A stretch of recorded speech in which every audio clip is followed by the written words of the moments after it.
Bonjour à vous toutes et à vous tous. Aujourd'hui, on parle de tennis avec un des juges arbitres français et un des juges arbitres de Roland-Garros, Yann Cusack. Yann, bonjour. Salut Jérôme. Bon, Yann, avant de parler de Roland, quel est ton rôle quand on est juge arbitre dans le tennis français?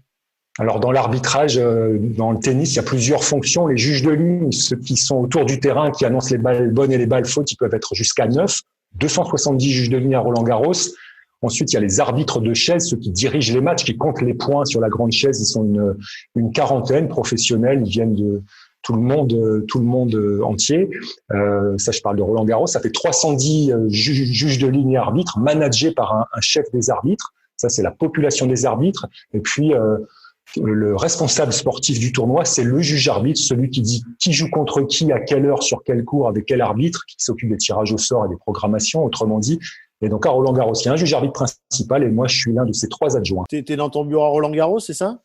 Alors, j'aimerais bien être effectivement en train de lancer les qualifs de Roland-Garros et aller jusqu'au tournoi qui se termine tout début juin, la première semaine de juin. Mais malheureusement, non, j'y suis pas. Je suis pas à Paris. Je suis chez moi dans le Nord parce que le tournoi n'a pas lieu aux dates indiquées. Ouais, bon, avant de revenir un petit peu sur ton point de vue, sur le report, on a parlé donc de ton rôle dans les tournois en France. Et à Roland, c'est le même rôle. Tu dois gérer tous les arbitres, tu dois gérer tous les juges de ligne, Alors, et tout ça.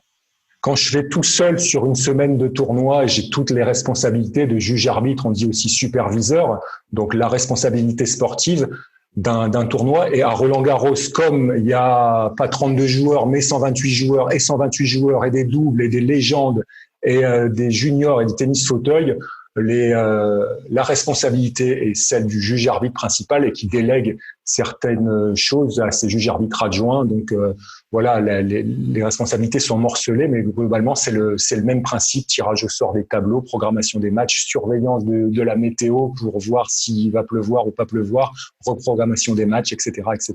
Bon, on parle du report. À ton avis, c'était une bonne décision de reporter Roland-Garros, en sachant que avec un peu de chance, il y aura peut-être un peu de public. Si ça avait été au mois de mai, ça n'aurait pas eu lieu ou il n'y aurait pas eu de public du tout. Alors effectivement, c'est tout à fait normal de pas jouer en ce moment. Ça aurait été trop risqué. Il faut rappeler qu'il y a 45 000 personnes qui viennent à Roland-Garros chaque jour pendant 15 jours, donc 500 000 personnes sur la quinzaine. Donc on oublie au printemps. Ensuite, le dirigeant de la Fédé, donc le président de la Fédé associé à son directeur général notamment, ont décidé très rapidement, dès le début de la crise, de reporter le tournoi en septembre, de préempter les seules dates possibles, c'est-à-dire après l'US Open, à cheval entre fin août et début septembre, après une semaine de Coupe Davis, et puis on peut pas aller très loin, effectivement, c'est les derniers jours de l'été indien, on va pas jouer Roland-Garros en extérieur à Paris en novembre-décembre, donc fin septembre, début octobre, très précisément du 20 septembre pour le début des qualifs jusqu'au 11 octobre. Ce sont les dates qui ont été très vite retenues. Et pourquoi c'est bien d'avoir, en tout cas, d'essayer de jouer ce tournoi coûte que coûte. C'est pas seulement pour faire plaisir aux fans de tennis, c'est parce que Roland-Garros, c'est le moteur du tennis français. L'argent généré par Roland-Garros, 260 millions de chiffre d'affaires. Eh bien, cet argent, 80% des ressources du tennis français viennent de Roland-Garros. Redistribué, j'imagine, aux ligues et aux joueurs. Aux ligues, aux clubs. La vocation d'une fédération comme celle de rugby, Jérôme, tu connais ça parfaitement, le foot et les sports co, etc. La vocation d'une fédération, c'est de développer son sport, développer les pratiques, etc. Roland-Garros est organisé par une fédération, elle a un bijou entre les mains qui ramène 260 millions d'euros. Si on ferme le robinet de Roland-Garros en 2020, eh bien, c'est autant d'argent qui ne va pas dans les caisses des 7500 clubs, etc., etc. Bon, toi qui as la chance, un peu plus que nous, d'aller à Roland-Garros, les travaux, ça en est où? En septembre, le toit sera-t-il terminé? Alors effectivement, le toit est terminé. Alors il y avait des tests qui ont eu lieu, les ailes du toit ont été placées tout cet hiver. Le toit est terminé, des tests ont été réalisés là au printemps. Effectivement, le tournoi est enfin sur les rails, c'est-à-dire que l'année dernière, il y a eu un cours dans les Serres d'Auteuil qui a été inauguré, 5000 places. Le cours numéro 1 a été détruit également cet hiver. Le toit est prêt pour permettre de jouer sur ce court central, que ce soit pour Philippe Chatrier, dans toutes les conditions de jeu.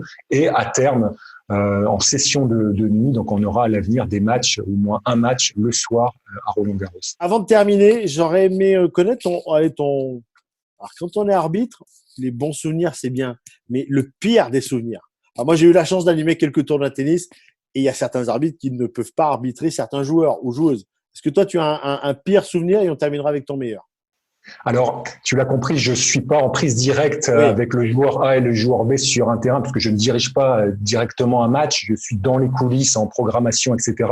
Les pires souvenirs, c'est quand on peut pas jouer un jour, toute une journée à Roland-Garros et qu'on doit bosser pour reprogrammer les matchs le lendemain. Donc, effectivement, quand ça joue pas, quand il pleut et qu'on fourmilière se met en place dans les coulisses, c'est ça où c'est là à la fois que c'est intéressant, mais voilà, on préfère Roland-Garros quand il fait beau, on préfère Roland-Garros au mois de mai, au mois de juin, c'est l'idéal. Ce sera, on l'espère, en septembre, en octobre.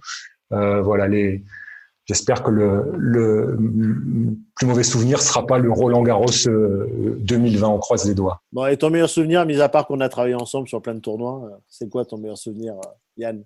J'ai eu la chance d'aller plusieurs fois aux Jeux Olympiques dans les staffs de tennis. Donc, effectivement, la première fois à Athènes en 2004, l'énergie d'un événement tel que les Jeux Olympiques, ça, c'est un bon souvenir. Additionné avec Pékin et les Jeux Paralympiques de Londres, ce package sympathique, ça fait partie des meilleurs souvenirs parce que on bosse pour son sport et on découvre les athlètes, on découvre les organisateurs des sports amis ou frères. Donc, les JO, c'est un super souvenir. Bon, super. On va essayer de vous parler tennis cette semaine puisque, comme vous l'avez compris, nous devrions être là, en qualif, tournoi, pendant encore quelques jours. On essaiera bien évidemment d'avoir les acteurs, les maîtres de cérémonie, les animateurs qui sont importants. Ils sont deux. On essaiera de les avoir cette semaine, Thierry Héon et Marc Maury. Et c'était important d'avoir également l'avis d'un juge arbitre et le corps arbitral, car en tennis, voilà, on a deux joueurs et puis on a un arbitre. Et je me permets de faire le lien, Jérôme. Je connais Marc et Thierry. Dans mon rôle, l'un de mes rôles au quotidien, c'est d'aller chercher les joueurs dans les vestiaires et de les mettre sur le terrain et donc de les mettre dans les mains de Marc ou les mains de Thierry pour qu'ils les présentent comme il se doit sur le terrain. Tu es le lien entre j'ai amené les joueurs, ils sont prêts, tu peux attaquer. Tu peux les appeler. Donc on se voit tous les jours avec Marc et Thierry. Je te souhaite une belle interview avec eux. Bah oui, ce sera une vraie réussite. Voilà, merci beaucoup. Merci Yann pour cet entretien, ces informations sur ton métier de juge arbitre et également bien cet éclairage. Et on salue toutes les personnes qui font l'arbitrage partout en France, dans tous les tournois, que ce soit des tout petits tournois ou des très grands. Comme d'habitude, sans eux, pas de match, pas de compétition. On resterait à la maison. Merci beaucoup, Yann. Merci de ton coup de chapeau, Jérôme. À bientôt. Salut. Voilà, vous continuez à liker la page Légende du sport, à partager les interviews que vous appréciez. On se retrouve sur Facebook et également du côté de YouTube et le site internet Légende du sport. Allez, à très vite pour une prochaine interview. Salut.